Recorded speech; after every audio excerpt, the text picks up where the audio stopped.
বিএনপির মহিলারা যারা অত সব ভাড়া করা, আর আমাদের তো সব নিজ উদ্যোগে যাচ্ছে। আমরা 100% জয়ের ব্যাপারে আশাবাদী ভোটের এই দৃশ্য দেখে। আলহামদুলিল্লাহ, মানুষের বিশেষ করে যুবক ভাইদের, যুবতী বোনদের ব্যাপক সাড়া আছে।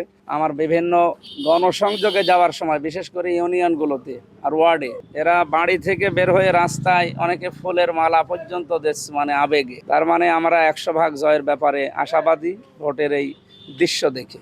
বিএনপির মহিলারা এগিয়ে আছে। বিএনপির মহিলারা যারা অত সব ভাড়া করা, আর আমাদের তো সব নিজ উদ্যোগে যাচ্ছে। আমরা তো কালকেও খোঁজ নিয়েছি হরিনারায়ণপুরে। আর এটা ভুল কথা, মেয়েরা আমাদের এগিয়ে আছে আমরা যতটুকু দেখছি। কারণ একেবারে 10 জন, 15 জন, 20 জন দলবদ্ধ হয়ে প্রায় এক এক ইউনিয়নে 9টা ওয়ার্ডে প্রতিদিন কাজ হচ্ছে আমাদের মেয়েদের দিয়ে। কিছু মানুষ ওরা বানিয়েই রেখেছে এই মিডিয়া ট্রায়াল করার জন্য।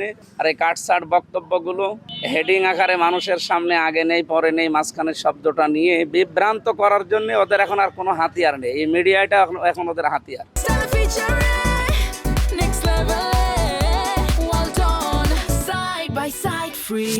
আমরা আশা করব এই কাজ করে মিথ্যা তথ্য দিয়ে আমার আজকের এই যে একটা আলোচনা ছিল অতুল্লিম বাদাদা আলী কাজ হানিম, এই আয়াতের ব্যাখ্যায় এই মানুষগুলোর উপরে আল্লাহর অভিশাপ, সুতরাং তারা থামবে। নির্বাচনী প্রচারণায় শুধু আমার মাকে কেন, এদিকে নোয়াখালীতে, শরীয়তপুরে, চুয়াডাঙ্গায়, মানে এমন এমন বিশ্রী ভাষা তারা মায়েদেরকে, বোনদেরকে নিয়ে জানিয়েছে। পেটিকোট খোলা, এরপরে ছায়া খোলা, এরপরে শাড়ি খুলে নেওয়া, মুখের এই যে হিসাব খুলে নেওয়া, এমনকি পেটে লাথি পর্যন্ত দিয়েছে। আর আমার মায়ের ভ্যানিটি ব্যাগ কেড়ে নেওয়া এবং ওই যে লিফলেট ছিল তার হাতে, এগুলো কেড়ে নিয়েছিল। এগুলো ভিডিও আছে আমার কাছে।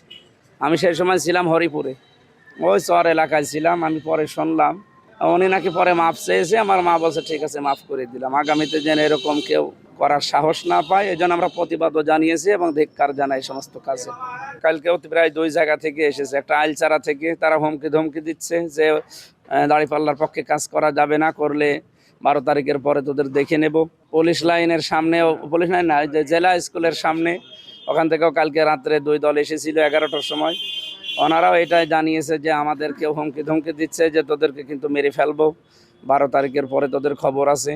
প্রশাসনকে আমরা জানিয়েছি এবং ভিডিও ফুটেজ এবং অডিও তাদের কাছে পৌঁছিয়েছি। আগামীতে যেন এরকম দুঃসাহস কেউ না দেখায়, তাহলে নির্বাচনী লেভেল প্লেইং ফিল্ড থাকবে না।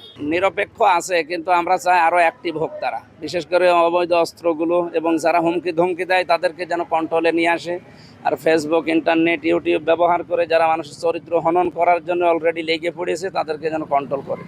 তাছাড়া নির্বাচনে প্রভাব পড়বে এই অসত্য তথ্যগুলো। আলহামদুলিল্লাহ, ওনার স্ত্রী 2 জন, একজন আছে ঢাকাতে আর একজন চায়না থেকে, যিনি ছোটটা, উনি কাজ করছে। ওনাকে ওয়েলকাম জানাচ্ছি। উনি মেয়েদের ভেতরে ভোট চাচ্ছে, আলহামদুলিল্লাহ। আমার স্ত্রীও চাচ্ছে, আমার মাও চাচ্ছে, আমার বোনও যাচ্ছে, আমার সংগঠনের বোনরাও যাচ্ছে বিভিন্ন জায়গায়। আমরা চাই সবাই আসুক, তার ভোট চাওয়া প্রত্যেকের অধিকার আছে, প্রত্যেকেই চাক। আমরা কাউকে বাধা দেই না। আমরা তাকে আগে ওয়েলকাম জানিয়েছি শ্রদ্ধাভাজন বড় ভাইয়ের ছোট স্ত্রীকে। আমরা চাই আরও যারা আছে তারাও আসুক। আমরা সবাই মিলে দেশটাকে গড়তে চাই।